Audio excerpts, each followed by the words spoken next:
Nossa República de hoje recebe a nova secretária municipal de Educação de Vargem Grande, Maria Fernanda Figueiredo, que assumiu a pasta com a autonomia plena da prefeita Flávia Moretti e a missão de reorganizar uma das áreas mais complexas do município.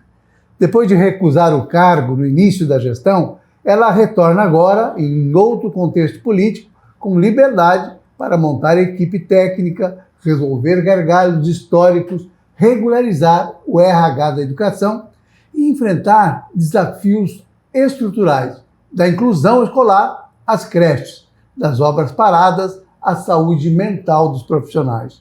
Com mais de 20 anos de experiência, Maria Fernanda afirma que quer integrar governo federal, estadual e municipal, buscar cada centavo disponível e construir um modelo educacional baseado em valorização docente, inclusão eficiente e infraestrutura de qualidade. Maria Fernanda Figueiredo, muitíssimo obrigado por sua presença aqui na nossa República. Obrigado por ter aceitado o nosso convite. Bom, obrigada, Mauro, por esse convite, né? E eu sempre digo que a imprensa ela tem um papel fundamental, né? De levar a informação para as pessoas, uma informação correta, uma informação verdadeira. Então, eu que lhe agradeço pela oportunidade de estar aqui falando um pouquinho com vocês. Não agradeça, porque essa função sua de comandar a educação em Vargem Grande é extremamente importante. É do interesse de todos nós que tudo dê certo, né? Que tudo corra bem, que a gente consiga avançar. Eu queria começar por uma curiosidade minha, que é o seguinte: a senhora recusou esse cargo lá no começo da gestão, a informação que eu tenho, e o que mudou para a senhora aceitar agora assumir essa condição, essa responsabilidade? Porque isso é um ônus danado, né? Ser secretária de Educação de um município com tantos problemas. Sim. A Secretaria de Educação, eu digo que todo educador que tem na veia a gestão, né? Porque nem todo educador tem gestão na veia, né? Tem educador que ele vai ser professor sempre, um excelente professor. Mas quando vai para a gestão não é o que ele gostaria de executar. Mas todo educador que tem gestão na veia, o sonho dele é se tornar secretário de Educação, seja do estado, seja do município. Então esse era um sonho que eu já tinha internamente, todavia, todos os convites que eu recebi dessa gestão e de outra gestão para assumir a Secretaria de Educação, eu sempre tive como condição sine qua non para mim ter autonomia na gestão. Porque é uma pasta onde você é ordenadora de despesa, você é responsável pelo, não que os outros não sejam, mas na educação, por ser ordenação de despesa, a sua responsabilidade ela aumenta. Um orçamento complexo, porque você tem fontes distintas que precisam ser regulamentadas e usadas conforme uma lei que é a Embasa, que é os fundos da educação. Então, tudo isso traz uma complexibilidade de você operar financeiramente essa pasta. Então, sem autonomia, fica complicado você vincular seu CPF numa gestão que você não tem autonomia de execução. Então, outras oportunidades que eu fui convidada... De decisão, né? De decisão e execução, né? Então, outras oportunidades que eu fui convidada, eu declinei por não ter essa autonomia. Quando a Flávia me convidou pela primeira vez, a Flávia, quando entrou na gestão, ela fez aquela política da boa vizinhança, né? De essa pasta fica para o vice, e essa negociação, quando você tem uma relação saudável, profícua, né, e eficaz com o seu vice, é uma coisa, né? Quando você tem ali os desafios do relacionamento conturbado, é outra. Eu não aceitei, porque ir para uma pasta onde quem estava dando as cartas era o vice-prefeito e eu não teria essa autonomia de gestão, eu declinei. Isso afetou de alguma maneira a educação, na sua opinião? Essa ingerência política, essa divisão política entre prefeito e vice-prefeito, isso de alguma forma afetou a gestão da secretaria, desta e de outras secretarias do município? Eu creio que toda disputa,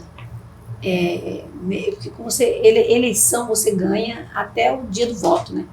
Depois que acaba o voto, você tem que pensar pela necessidade da sociedade.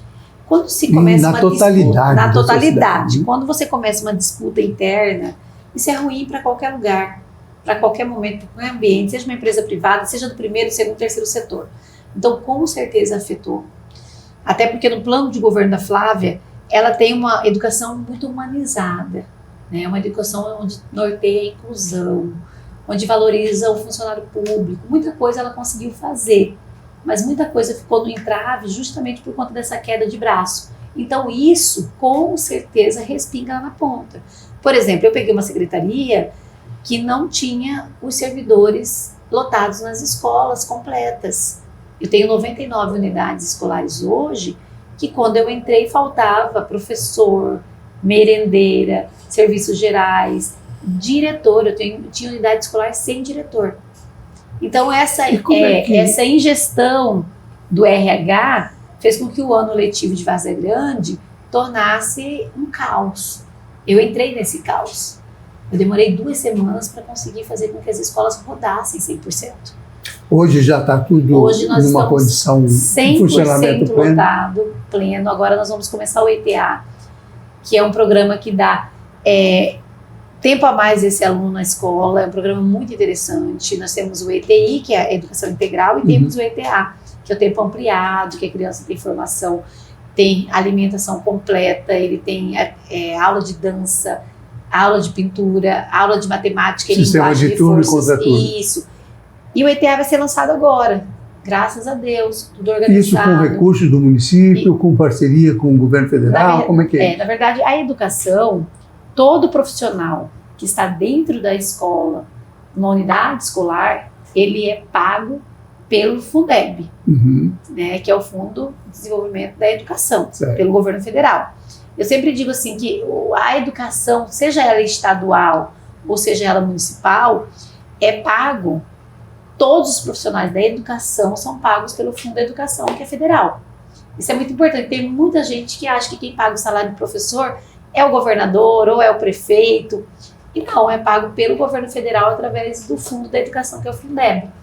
Então, quem está na sala de aula hoje, estudando, professor, coordenador, diretor, é pago pelo Fundo Nacional de Educação. Eu tinha a impressão, quer dizer, eu achava mesmo que era o Estado ou o município que desembolsavam esse recurso. Não, ele vem do fundo, né? Eu falo porque há toda essa discussão sobre RGA, sobre o Estado deve, aí o Estado não concede. Como é que é isso? O Estado pode conceder reajuste em cima do salário que o outro paga? Na verdade, sim, o salário quem paga é o município. O recurso que se usa para pagar o salário é do Fundo da Educação, que cai lá numa conta. Então, assim, quando eu assumi a Secretaria de Educação, automaticamente tem uma conta vinculada do Banco do Brasil, que fica vinculada ao meu nome, ao nome da prefeita, e ali cai-se o recurso do Fundeb, que é de uso exclusivo, né, o Fundo 70, do salário dos profissionais da educação. Interessante, eu não sabia disso. Tem muito chororô que não se explica aí, né? Tem muita coisa que dá para fazer. É verdade. A informação que eu tenho também, secretária, é que a sua exigência é fazer uma gestão absolutamente técnica, longe da politicagem, longe dessa coisa do tomar lá da cá, dos favores. Isso é uma espécie de ruptura, né? Porque há uma prática muito recorrente, não só em Várzea Grande, em Cuiabá, em todos os lugares, né, de ter sempre tem uma ascendência política sobre a gestão da educação, o que acaba, às vezes, distorcendo muito aquilo que deveria ser feito, deveria ser proposto. Essa ruptura aconteceu na Várzea Grande? A senhora está conseguindo fazer essa gestão absolutamente técnica? Sim, isso foi algo, eu acredito que seja o maior diferencial da gestão, dessa atual gestão, né? Com a educação agora que a Flávia, como diz o cuiabano, segurou no chifre do boi, né?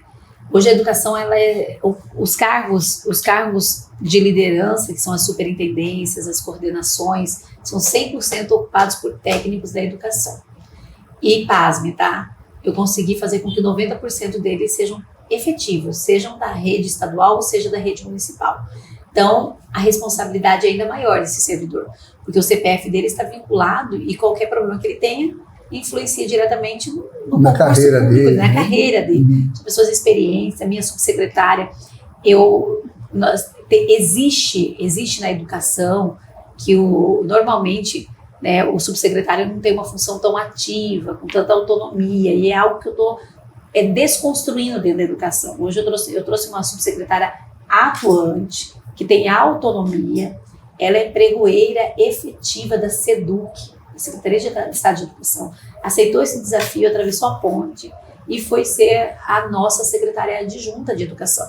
E está fazendo um papel extremamente importante, que é a organização dos contratos, licitar. Isso é muito importante, porque uma Secretaria de Educação ela tem suas peculiaridades. Então, a gente tem um volume de necessidades muito grande. Então, é merenda escolar, é material, é EPI para as merendeiras, é material para as crianças, é muita coisa. Fora a questão das estruturas físicas que nós somos responsáveis. Nós temos 99 unidades escolares, mas nós temos os anexos, nós temos o João Ribeiro, que é o centro de inclusão, onde passam as crianças pelas terapias, tanto as neurodivergentes quanto as PCDs. Então, Várzea Grande possui um centro especializado nisso? Sim. Que não é a sala de aula? Não, tem um centro especializado que é o João Ribeiro. Várzea Grande é o primeiro município do estado de Mato Grosso que criou esse centro em 2008. Olha, que bacana. Sim, e foi instituído por lei em 2011, ainda na época do saudoso prefeito Murilo Domingos. Então, esse centro vem funcionando e vem mudando vidas por muito tempo. Várzea Grande foi referência. Quantas crianças são atendidas lá? A senhora tem esse número? No ano passado, a gente fechou em torno de 600 atendimentos. É bastante gente para atender, né? E aí, 600 crianças que têm algum tipo de necessidade. Isso, ou são neurodivergentes, né, ou são PCDs. É impressionante. E que trabalho que é feito lá? Serviço de psicopedagoga, fono, terapias ocupacionais, tem terapias que são realizadas na piscina, ecoterapia. Então, todo esse atendimento que essa criança precisa para que ela possa desenvolver melhor o seu pedagógico. Olha, eu estou impressionado, eu não sabia. Vou até pedir para a gente fazer uma matéria lá. Sim, o João Ribeiro é uma referência. Isso, por muito tempo, inclusive, foi o único que tinha no estado. E Cuiabá não tem. Então, Cuiabá não tem. Não, Cuiabá não tem. O centro de referência como o João Ribeiro. Essa coisa fica meio dispersa em várias outras coisas. Quer dizer, o atendimento na sala de aula, mas esse apoio, que é tão importante. Né? Essas terapias são subplanões para o desenvolvimento deles, né? Não tem nem como questionar. A integração e a inclusão é importante, mas também precisa ter esse lado de apoio, né? Sim, com certeza. Olha, a senhora mencionou numa dessas entrevistas que eu acompanhei que os educadores, de uma maneira geral, estão psicologicamente adoecidos, que não é muito difícil, né? Porque ser professor é um desafio muito grande, é uma coisa absurda. Que tipo de iniciativa a senhora já começou a tomar ou pretende tomar para amenizar um pouco essa situação dos nossos professores? Sim, eu lancei como um desafio pessoal, né, dentro do meu plano de trabalho como secretária de Educação, trabalhar em 3 vertentes com base até no plano de governo da prefeita Flávia Moretti. O primeiro é você ter as crianças alfabetizadas na idade certa. Tem uma idade certa que é exigido que essa criança seja alfabetizada. Então, esse é um ponto. Ainda existe muita disparidade? Existe. Vamos ver as novas avaliações que vão sair para a gente poder ter números e entregar mais assertivamente, né? A alfabetização na idade certa. Segundo ponto, a saúde mental dos professores, dos profissionais da educação, não só dos professores, né? E o terceiro ponto é a inclusão.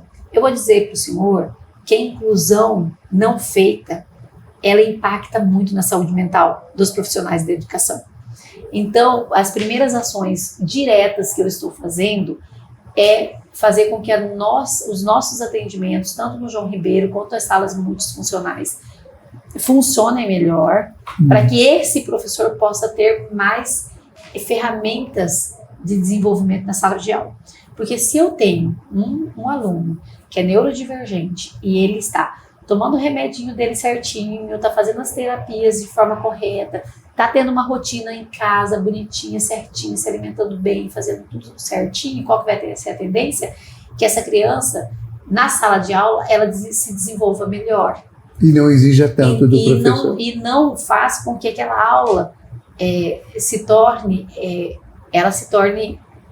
um peso, tanto para o aluno, porque ele não consegue acompanhar, e para o professor, que não dá conta de atender todas as demandas da sala.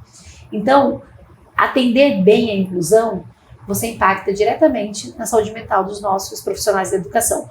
Outro quesito, a melhoria salarial. Porque se eu ganho um salário digno, automaticamente eu vou trabalhar com mais prazer, eu vou desenvolver melhor as minhas atividades, eu não vou precisar me matar de trabalhar manhã, de tarde, de noite, para conseguir ter um salário digno. E nem carregar os dignado. problemas da vida pessoal para dentro da escola. Justamente. Né? E aí, outro ponto que a gente vai inserir agora a partir do mês de maio é a questão das escutas especializadas dos professores, dos profissionais da educação, por escola, ouvi-los, porque hoje as pessoas têm necessidade de ser ouvidas, porque nós, infelizmente, trocamos o diálogo por mensagens de celular. E a gente, às vezes, não tem paciência de ouvir a outra pessoa. Às vezes ela não precisa de nada, ela só precisa ser ouvida. Então, a implementação desse projeto da escuta especializada nas escolas para os profissionais de educação, eu acredito que seja o primeiro passo para a construção de uma política de saúde mental eficaz dentro da rede municipal, porque precisa virar uma política pública, para que quando a Maria Fernanda não estiver mais lá como secretária, o outro ou a outra que acessar esse lugar possa dar continuidade no trabalho. Isso sem necessidade de ter uma legislação específica, mas de porque ter uma decisão. Porque né? você já existe as leis que amparam a saúde mental, né, dos profissionais. O que nós precisamos é regulamentá-la dentro das escolas. Então, é isso que eu estou construindo para que a gente possa ter continuidade. Secretária, o que significa trabalhar com metas objetivas, com resultado, com a busca de resultado, numa secretaria? A senhora mais ou menos delineou isso lá no primeiro bloco, mas considerando que é uma secretaria com muita influência política, ou pelo menos com tentativa de fazer com que ela se torne um espaço, né, do exercício político, das indicações, das nomeações, enfim. Eu sempre digo o seguinte, nós estamos ali, quando você está secretária de uma secretaria como a educação, além dos desafios postos pela própria pasta, você tem os desafios da gestão, do movimento político, do ano que você está vivendo, de quem está gestando a Câmara Municipal. Então, você sofre influência do meio que você está inserido, né? Mas é muito importante você ter nas suas cabeças de chapa, né, na sua equipe, ali no seu núcleo duro, profissionais técnicos comprometidos e que saibam trabalhar via processo. Eu sou cria da federação, né? Trabalhei muito tempo na Fiente, então fui treinada para entregar eficiência, resultado, planejamento.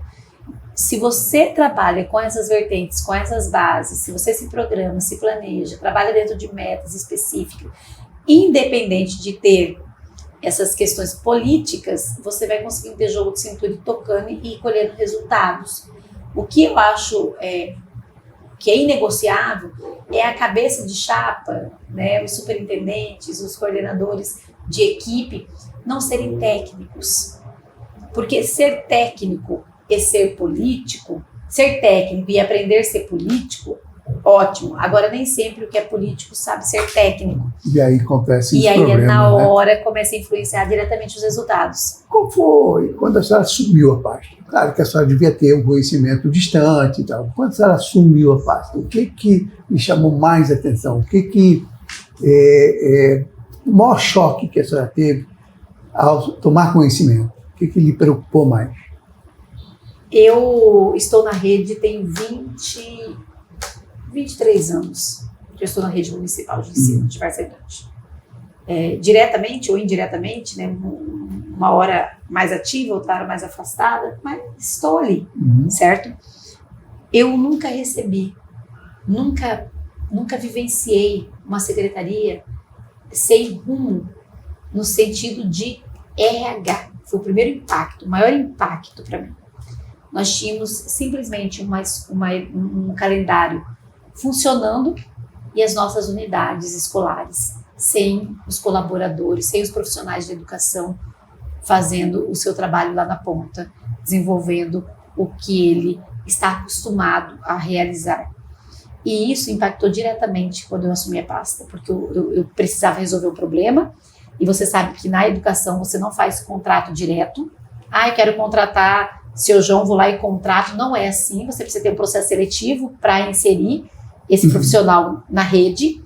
E eu precisei ali em 2 semanas fazer um processo seletivo por contagem de ponto, que é por títulos, para liquidar esses profissionais que a gente não tinha previsão de contratação, para que eu pudesse fechar, lotar essas unidades escolares com seus profissionais e hoje poder respirar tranquila, sabendo que não tem nenhuma sala de aula minha sem professor. Está tudo funcionando hoje 100%. Graças a Deus. Que bom. Deixa eu lhe perguntar, como é que é o atendimento às crianças neurodivergentes, fora do centro, dentro da sala de aula, na escola? Tem um assistente, aqui em Cuiabá tem um termo técnico, lá no estado usam outro termo técnico, para esse profissional que cuida, que assiste a criança neurodivergente ou com algum problema, alguma limitação que precise para poder tocar. De auxílio, né? De auxílio. Lá na Várzea Grande, nós temos as TDI e TDE, né? Que são esses profissionais TDI que são para a TDI, ela é técnico de desenvolvimento infantil. Ok. Ela vai estar ali em sala de aula para auxiliar o professor com os alunos que precisam de um apoio ali no desenvolvimento infantil, no decorrer da sua formação básica, que é até o 6º ano e depois do 6º ano até o 9º ano. Então, a educação de Várzea Grande, ela vai atender desde a pré-escola, desde a creche, da unidade CEMEI, né, que é a antiga creche, até o final do fundamental, que é o fundamental 1 que a gente conhece até o 9º ano. Aí o ensino médio já é o estado, certo? Esse profissional ele está ali para aquelas crianças que precisam, para dar esse auxílio. E a TDEE, aí já é mais especializado para os neurodivergentes e para os PCDs, certo? Essas profissionais, as TDE, precisam do laudo para que elas tenham direito a acesso a esse profissional, tá bom? Para auxiliar ali dentro de sala. Esse encaminhamento é feito pelo João Ribeiro, que é nosso centro de desenvolvimento, que a gente já falou sobre a inclusão. Então, esses profissionais, eles dão esse apoio ao professor. E além desses profissionais, nós temos a sala multi, que desenvolve as potencialidades que essa criança precisa para que ela possa se desenvolver com autonomia, seja ela pedagógica ou autonomias, por exemplo, motora. Uma outra questão que é novidade para nós, a seletividade alimentar. Tem crianças neurodivergentes que têm seletividade alimentar. Então, ela precisa, na sala multi, desenvolver essa aptidão para que ela possa ter uma vida mais... que ela tenha uma vida na sociedade com mais tranquilidade, que ela possa conseguir entrar e sair dos ambientes, que ela possa se alimentar com independência e autonomia. Isso tudo a gente precisa desenvolver desde a primeira infância. A senhora falou, um dos grandes problemas que a gente tem assistido, tem uma situação até que virou uma espécie de exemplo do que não fazer, que é rejeitar, por questões ideológicas, recursos do governo federal, por conta do governo federal estar sendo presidido por alguém de certa esquerda ou de esquerda. Que é uma coisa meio sem sentido, porque nós estamos falando de verba federal, a verba de todos nós, né? Não é de um governante, não é dinheiro de um governante. Né? É uma coisa que não faz muito sentido. Aliás, não faz nenhum sentido. Mas uma das coisas que me chamou a atenção é exatamente essa disposição de buscar dinheiro onde ele estiver, para ajudar a educação em Várzea Grande. O que a senhora quer fazer com isso? Como é que a senhora vai fazer isso? Bom, eu digo assim, o papel do secretário municipal, em especial, é juntar as 3 pontas, né? Eu preciso juntar a ponta do governo federal, estadual com o município. Porque nós precisamos utilizar todos os recursos disponíveis nas 3 esferas para o bem maior, que é o meu aluno, que é atingir os meus objetivos lá na ponta. E isso é o que eu disse no início aqui. O candidato, a partir do momento que ele assume o cargo, ele acabou uma campanha eleitoral. Ele está ali representando toda a sociedade. Não importa se ele teve 50, 100 ou mais votos. Se ele ficou com 99% de voto, aquele 1% que não votou nele é responsabilidade dele também. E o recurso que ele está gerindo é nosso, é imposto. Então, não tem, é como você falou, não tem nem lógica, né? Isso teria que ser uma pergunta que a gente não deveria nem fazer, né? Mas é que temos circunstâncias mas tem circunstâncias. Infelizmente, a população sofre com isso. Então, eu estive no governo federal já, no FNDE, já rastreei tudo que nós podemos acessar, já organizei tudo que estava desordenado em relação a cadastros, certo, do município de Várzea Grande, desde reforma, construção de creche, ampliação, material para sala multi, tudo isso, certo? Que vasculhei o que tinha e também na oportunidade levei para um dos nossos senadores, né, a solicitação de um recurso, de uma emenda para que a gente construa um prédio nosso, pensado para atender a inclusão na Várzea Grande, que seria o João Ribeiro no prédio próprio, né? Isso também foi algo que eu busquei. Próprio e adequado. E adequado, né? Por mais que você alugue um espaço bacana, mas ele nunca está do jeito que você precisa. Você está sempre tendo que fazer uma adequação em outra. E a gente encontrou lá um senador que se dispôs a enviar essa emenda. Vamos falar o nome desse senador?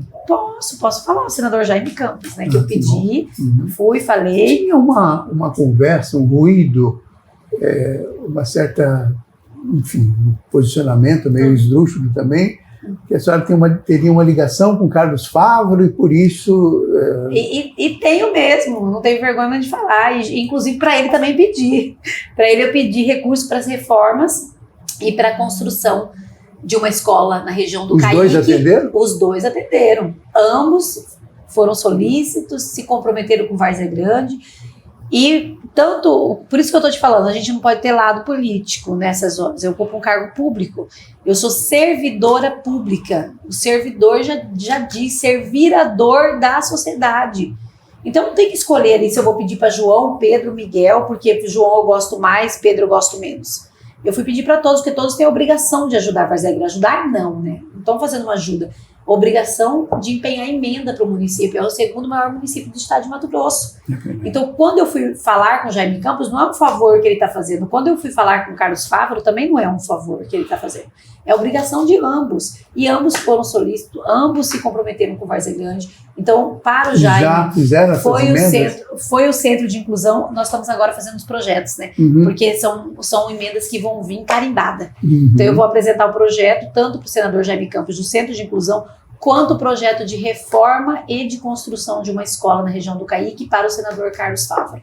Porque nós precisamos, essas emendas... Não tem nem ideia de valor ainda, né? Não, e agora o Centro de Inclusão, por exemplo, pela margem do que a gente já está desenhando e as métricas calculadas, ela vai ser em torno de 7 milhões a construção. Mas é um prédio que vai ficar na Várzea Grande. Não é um aluguel. Não, que é patrimônio. Há quantos anos nós pagamos aluguel lá no João Ribeiro? Desde 2011. Olha quantos anos de aluguel. Nós estamos em 2026. Verdade. Nós já poderíamos ter construído. Então, o objetivo nosso com os dois senadores foi esse. Os dois foram abertos a ajudar, a fazer, né, acontecer. E eu vou cobrar. Eu sempre falo para eles, tô gravando porque eu vou cobrar. Esse é meu papel. Então, eu fui no governo do estado também, sentei na Secretaria de Educação com o deputado Alan Porto, que é deputado Porto, que vai ser candidato agora, é secretária. O secretário Alan Porto. Por quê? Porque o estado também tem obrigação de descentralizar o recurso para os municípios. Então, eu fui lá, busquei tudo que nós tínhamos disponível, sentei com a minha equipe técnica e estou levando para Várzea Grande tudo que a gente conseguiu de implementação que já tinha disponível dentro do governo do estado através da Secretaria de Educação. Então, esse é o meu papel. É sentar com gregos e troianos, independente de quem está ou não. Se eu votei, se eu não votei. Não uma posição absolutamente lúcida, né? Razoável. Então, a viagem em Brasília foi bem efetiva. Eu, particularmente, tenho uma queda pelo FNDE, né?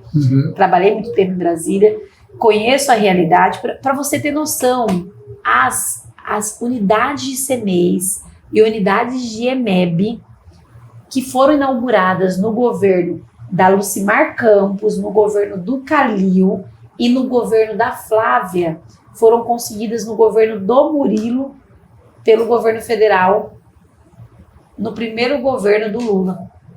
Olha só. Quanto tempo, Quanto tempo. E agora ainda vou inaugurar as duas últimas. Eu sei, sabe por quê? Porque fui eu que escrevi os projetos. Quando eu era somente uma técnica concursada da Secretaria de Educação lá atrás, há 15 anos atrás. Então você vê que não dá para a gente escolher, que todos que passam têm obrigação de contribuir. A que a senhora atribui essa demora, esse tempo todo? É política mesmo? Gestão operacional. Governo? O problema é no município ou no governo federal? Nesse caso foi gestão operacional. Por quê? Porque quando nós conseguimos todas as unidades CMEIs e EMEBs, o dinheiro já vem direto na conta. Ele não vem parcelado, ele vem todo o dinheiro. O problema é que demora a licitação, a empresa abandona, demora a gestão, troca prefeito, aí tem que aditir. A burocracia do setor público é muito difícil. Pesado, né? Dá para driblar isso? Difícil. Por exemplo? Eu acredito muito na parceria público-privada e no terceiro setor. Nós precisamos explorar, claro, de forma responsável, transparente e eficiente o trabalho com o terceiro setor. Isso ajudaria muito o serviço público a ser mais ágil. Deixa eu lhe perguntar, Vargem Grande, qual que é o maior déficit hoje, tirando essa questão do servidor e tal, além dessa obra do João Ribeiro, além da reforma das escolas? O que a senhora pensa que é possível realizar e executar e entregar, vamos dizer que a senhora fica esses 2 anos que restam aí de mandato da prefeita Flávia? O que é a prioridade sua? Colocar alunos em sala de aula. Tem muitos alunos fora de sala de aula. Que realidade é essa? Déficit de vaga, não tem vaga o suficiente. E aí, o que acontece com esses bebês que estudam em Cuiabá, não estudam? Como que é isso? É que assim, o que acontece? A educação infantil, ela é obrigatória, certo? Então, eu preciso ter vagas o suficiente para alunos desde os 4 anos de idade, certo? E esse aluno nem sempre consegue vaga no município. Às vezes ele consegue ir numa escola do estado longe da casa dele, ou ele estuda em Cuiabá, ou ele estuda numa escolinha particular. Ou particular, ou lá na Vargem Grande tem muitas escolas que são conveniadas, certo? E às vezes o pequenininho nem na escola está indo, porque não tem vaga, tá? Tem isso também. Então, hoje o maior nosso déficit de vagas é para essas crianças. Você sabe o tamanho desse déficit? Incluindo, inclusive, ensino fundamental até a 8ª série? Nós estimamos aí que tenha mais de 1.000 alunos na lista de espera. É muita gente, né? E aí criança. Agora a gente já entrou, né? Isso já melhorou muito, tá? Pequenos. Porque a Flávia inaugurou algumas escolas. Isso fez já reduzir essa lista. Agora, esse ano, nós vamos inaugurar mais 4 unidades escolares. Eu acredito que a gente consiga equalizar essa realidade, entendeu? Lá na Vargem Grande, a nossa realidade da nossa lista de espera, né? Hoje, 75% das vagas que estão em lista de espera está na educação infantil. Prioritariamente para crianças de 1 e 2 anos, que é antigamente conhecida como a creche, né? Hoje ela o nome utilizado é CMEI, né? Centro de Educação Infantil. O que acontece? Essas crianças são aquelas crianças de mães trabalhadoras que precisam sair e deixar os seus filhos. Essa é a responsabilidade do município, de fazer esse atendimento. É um problema social grave, se não muito grave. Né? Então, assim, a gente tem aqui... Nós temos uma meta hoje construída, né, que é dos pontos do plano de governo da nossa prefeita, né, que é derrubar essa lista aí para pelo menos 70% até final de 2027. Por esse motivo, nós temos unidades de CMEI sendo construídas e sendo entregues. Esse ano a gente vai entregar 2 unidades. Então, 2 unidades dessas... Qual que é o número de crianças total? 700, nós temos assim... No total, 2.000, até anotei aqui para não passar informação equivocada para vocês. 2.778 crianças hoje na lista de espera. E dessa aí, 73... Dessa aí, 74% estão na educação infantil no primeiro e segundo... 1 ano e 2 anos. É pequitinha, bebê. E numa idade importante de ser estimulada, né? Sim, de ser estimulada e de ter segurança, né? Então, você vê que essas crianças, elas precisam, às vezes... Possivelmente, na maior parte dela, porque as mães trabalham fora, né? Então, ela tem 1 aninho. O maior número de espera hoje é crianças de 1 ano. Eu tenho 700 crianças na fila hoje de 1 ano. Mas olha só que interessante. 2 unidades minhas de CMEI, que eu vou inaugurar esse ano, eu já vou ter 500 vagas para esse público. Então, a gente vai conseguir aliviar. E com profissionais para atender essas crianças todas. Com profissionais para atender integralmente. Criança de 1 ano, ela exige uma atenção... Com certeza.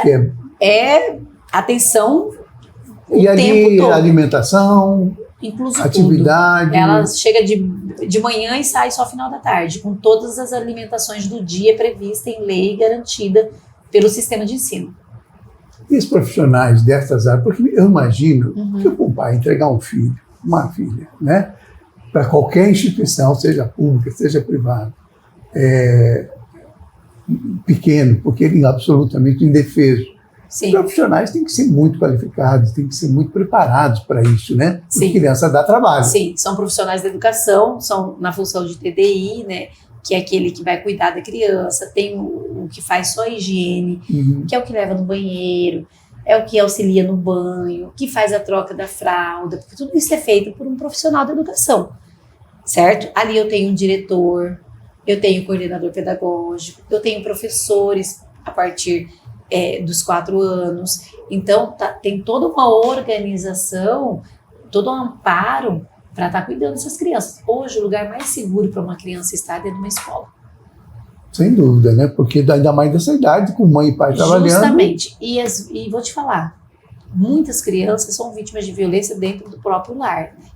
Não, então, ainda mais falando. Isso, garantir educação a essas crianças é garantir a ela, muitas vezes, o direito de existir, de não sofrer nenhum abuso. Então, a educação infantil, ela é muito importante para o desenvolvimento do ser humano. Esse ensino infantil vai até a 4ª série, não é isso? Na verdade, a educação infantil, ela vai de 1 ano até os 5 anos, certo. Que é a pré-escola, nosso antigo prézinho. Aí, com 6 anos, ela começa o 1º ano. Aí já é o Fundamental 1, que é quando a criança vai concretizar o aprendizado da leitura e da escrita, que é no 1º e no 2º aninho. Então, até o 2º aninho, aquela criança ela precisa estar alfabetizada. Ela precisa saber ler e escrever, o básico, certo? E, a partir do 3º ano, ela entra para o SEBAC, que é 3º, 4º e 5º ano, aí fecha um ciclo. Aí abre outro ciclo, que é o 6º ano, e vai até o 9º ano, fecha outro ciclo, certo? Então, a educação, ela funciona por ciclos, por processos ciclados. Então, ela tem a educação infantil, que são as CMEIs, que é antigas creches que a gente conhece, né? Que vai lá desde bebezinho, de 1 ano, até os 5 anos. Depois, ela entra para o processo, para o ensino fundamental 1, que são as séries iniciais, ali, que é o 1º e 2º ano, que é o processo de alfabetização. Do 3º ao 5º ano, fecha esse outro ciclo e abre o último ciclo do fundamental, que é do 6º ao 9º ano. Porque aí no 1º ano ele já está no ensino médio. É verdade. Bom, eu queria conversar um pouquinho sobre uma situação que me preocupa muito. E a gente já tocou um pouco nesses assuntos, mas de uma forma muito marginal. Marginal no sentido de margem, né? Sim. Não de situação negativa. A gente vive hoje uma polarização no país muito grande. Né? Na minha opinião, ninguém tem razão. Mas é muito ruim a polarização, né? O ódio, as disputas acirradas, etc. De um lado ou de outro, isso causa problemas, né? Para o Brasil, para o Estado, para os municípios, a depender como as coisas são gerenciadas. Tem como blindar a educação dessa influência ideológica, dessa coisa pesada que essa divisão que o país enfrenta? Bom, eu acredito que blindar a gente não consegue. A senhora mexe com a formação das crianças, sim, né? Então, um negócio extremamente... Eu acredito que blindar nós não conseguimos porque ela é composta por seres humanos, né? Então, automaticamente, a gente não tem controle sobre todos os seres que estão ali no trato diário com aquelas crianças. Todavia, a gente tem normativas e políticas educacionais que precisam ser fiscalizadas e aplicadas conforme manda tanto as portarias quanto as leis estabelecidas na educação. A educação, antes de mais nada, ela é laica. Né? Que é uma visão importante. Justamente, né? Ela é política, mas não política no sentido partidário, mas sentido das políticas públicas e educacionais. Ela é um campo de construção política. O que nós não podemos fazer com que aconteça, deixar com que aconteça, é que essas políticas partidárias, ideológicas, extremistas, adentre as salas de aula e sejam utilizadas ao bel prazer de quem está ali. Esse é o nosso papel. E aí você faz isso como? Acompanhando a escola, lá no chão da escola. Diretor, coordenador, superintendente. Ele precisa estar junto com a educação, andando, passando por esse processo, acompanhando no presencial. E muitas vezes o gestor ele está muito aqui na secretaria e ele esquece às vezes ou se deixa tomar pelas necessidades operacionais do cargo e esquece que ele precisa estar lá também. E a presença efetiva dentro das unidades escolares muda muito a energia, o pensamento, os comentários. Isso é muito importante. E a vontade de produzir alguma coisa. E eu digo uma coisa para você. Até esses dias atrás eu falei com uma pessoa falou assim, eu sou não sei o que extremo. Eu falei, sinto muito por você, porque o extremo não é bom para ninguém. Não é mesmo, né? Quem defende uma tese dessas está no caminho errado. Deixa eu lhe perguntar uma coisa que me chama muita atenção. A senhora atua na ONG Lírios, que, na minha opinião, no meu conceito, é uma das organizações que presta um serviço enorme para a sociedade mato-grossense, que tem um valor incrível, como outras ONGs que também atuam, mas a Lírios tem se destacado muito, né, na luta, nesse processo da gente tentar driblar essa coisa da violência contra a mulher, da gente conseguir superar isso, né? E atua de uma forma muito responsável, muito educativa, enfim. Esse trabalho lá na Lírios, de alguma maneira, influencia o seu trabalho na educação? Bom, eu digo que antes de eu ser educadora, eu já estava no campo da defesa dos direitos das mulheres.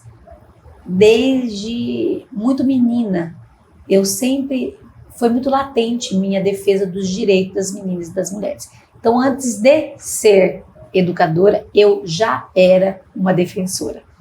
Então, quando eu fui para a sala de aula, não foi diferente.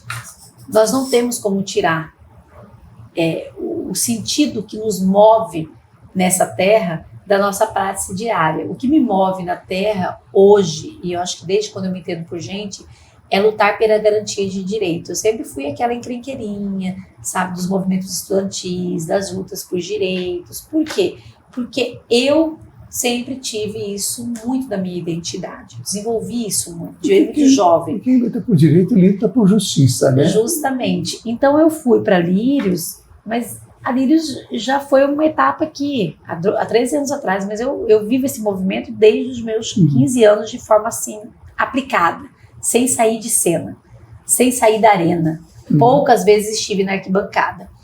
A Lírios foi criada por um grupo de mulheres, no qual eu fiz parte, para atender meninas e mulheres vítimas de violência.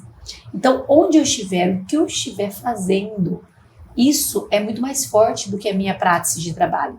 Quando eu estou na empresa trabalhando com educação financeira, por exemplo, eu não consigo esquecer dos direitos não garantidos das mulheres, da independência financeira, da oportunidade de trabalho para se sair de ciclos de violência. Eu não consigo separar essas coisas. Então, estar na educação e ter uma formação política na área do combate e do enfrentamento e da luta pelo direito da mulher vai sempre nortear o meu trabalho. E a Lírios acabou ampliando um pouco o seu campo de atuação, sim, né? Sim, a gente trabalha com mulheres do campo, com mulheres das cidades, com mulheres quilombolas, com mulheres indígenas. Então, o olhar da Lírios é a mulher como um todo.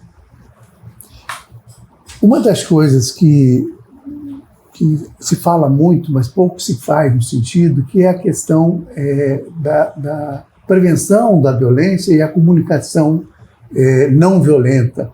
Elas vão ter um papel no desenvolvimento da Secretaria de Educação?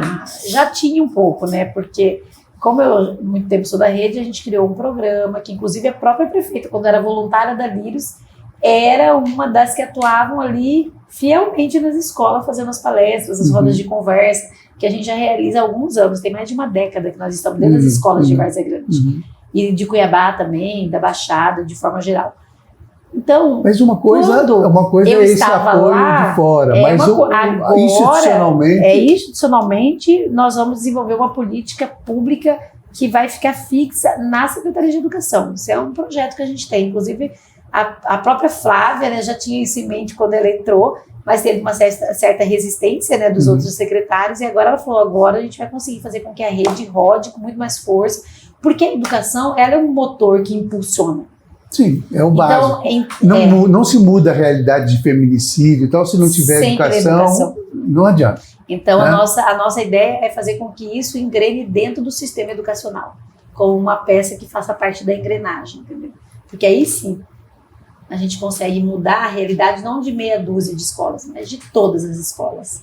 Não de alguns bairros, mas de todos os bairros, porque a educação está em todos os cantos de Várzea Grande. Isso com projeto, com metodologia, com ações direcionadas. Justamente, e trabalhando em rede. Porque eu não acredito no trabalho individualizado. Para mim, algo para mudar a estrutura, construção cultural, precisa ter integração, precisa ser em rede. Muito joia. Deixa eu me perguntar uma outra coisa. Cultura, esporte, lazer, pode deixar a educação? Pode. Separar? Como é pode deixar. Isso é uma construção política, né, administrativa, que a prefeita tem organizado para que aconteça, né, que a educação caminhe a passos largos, né? Focado no processo de aprendizado, na garantia dos direitos das nossas crianças, e que o esporte, a cultura, né, o esporte e o lazer também tenha o seu espaço, né, espaço próprio, autonomia financeira, que possa desenvolver as suas aptidões, porque são duas grandes pastas, né, eu sempre digo, tanto a cultura quanto o esporte são fundamentais para o desenvolvimento de uma sociedade. Tanto é que na educação é maravilhoso poder tê-los lá conosco, mas com certeza tê-los como secretaria para que a gente possa trabalhar de forma interligada vai potencializar muito mais a entrega que hoje eles realizam, né?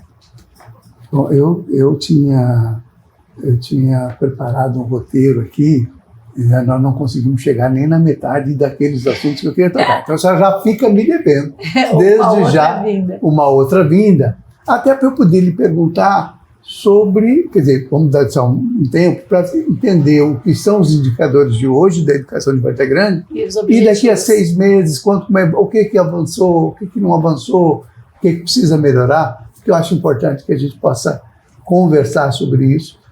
Várzea Grande, eu morei um bom tempo em Várzea Grande, fui morador da Várzea Grande um bom tempo, da Várzea Grande, né? Povo de VG. Eu gosto muito de lá, tenho família lá também. E gosto muito de lá. E precisa mesmo, né? Várzea Grande tem que ter... Eu tenho essa ligação com Cuiabá e Várzea Grande, e Michele tem uma ligação com Rondonópolis, porque ela é nascida em Rondonópolis, família toda, etc, etc. E é inevitável você comparar uma cidade e outra, embora a economia de Várzea Grande seja completamente diferente da economia de Rondonópolis. Sim.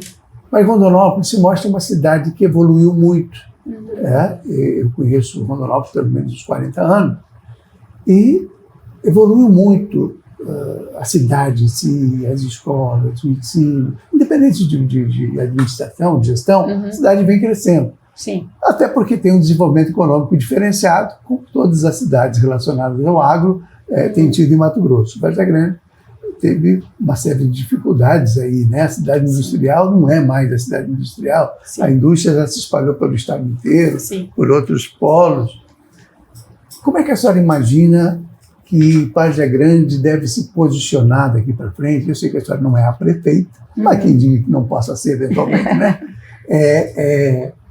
Como é que a senhora imagina que Várzea Grande, ou qual que a senhora pensa, imagina Várzea Grande daqui a 10, 15 anos?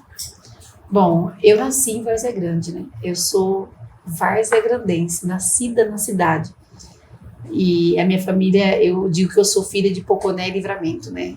Minha família, minha mãe é de Poconé, meu pai é de Livramento. Papa Banana, historicamente, né? Então, o desejo de um varzegrandense é que a cidade prospere. Eu acompanho muito os pensamentos da Flávia. Flávia, a gente tem uma amizade aí de alguns anos, né? Não vou falar quanto, décadas, né? A Flávia, ela tem muita vontade e disposição de fazer uma Várzea Grande melhor. E eu acredito que ela vai contribuir muito para que daqui a 10 anos a Várzea Grande possa operar um serviço público de qualidade melhor. Por exemplo, vou te dar um exemplo. Hoje, você não tem um sistema lá na Várzea Grande que você entre e você localiza um terreno público e possa colocar lá um desenhozinho de um prédio público e marcar aquela área como um terreno que você já cadastrou uma emenda de uma construção ou um prédio financiado pelo MEC. Não é um sistema simples? Não é algo simples? Várzea Grande hoje não tem. A Flávia está mandando fazer. Isso parece simples, mas no trabalho diário ali é muito importante, porque teve gente que já cadastrou 2 obras num terreno só, uma obra teve que ser perdida. Você entende que uma gestão mais eficiente ajuda o município a estar... O segredo, aliás, eficiência é eficiência. Grande. Você consegue, por exemplo, atrair mais empresas. Porque se você tem saneamento básico, se você tem estradas boas, se você tem colégios bons, se você tem uma saúde eficiente, você consegue fazer o quê? Atrair mais empresas.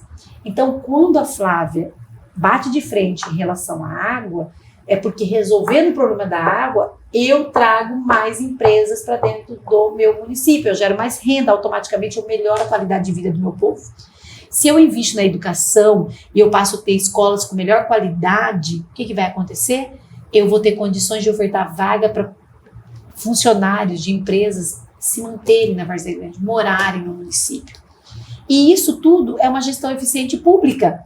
Então, o que eu desejo para a Várzea Grande é que a gestão se torne ainda mais eficiente, pensando no varzegrandense, não no agora, não no varzegrandense de hoje, mas aqui no varzegrandense de 10, de 20 anos, e que a gente possa, sim, estar no lugar que é nosso por direito, a segunda maior cidade do estado de Mato Grosso, que tem maior número de população e que tem que ter o maior número de investimento e que tem que gerar o maior número de emprego depois de Cuiabá. Isso é obrigação nossa. Só que hoje, infelizmente, a gente não está nesse lugar, precisamos construir isso. Isso é um trabalho diário. E a força política e a vontade de fazer o certo é que faz toda a diferença. Dá para superar a última pergunta, viu? Prometo aqui, estão contando o tempo aqui. A última pergunta. Dá para resolver esse conflito político que tem emperrado tanto as coisas em Várzea Grande? Em relação à Câmara e Prefeitura, eu acredito que nós estamos praticamente resolvidos. A Flávia melhorou muito. Eu acredito que hoje eu posso dizer para você que Várzea Grande está mais tranquila.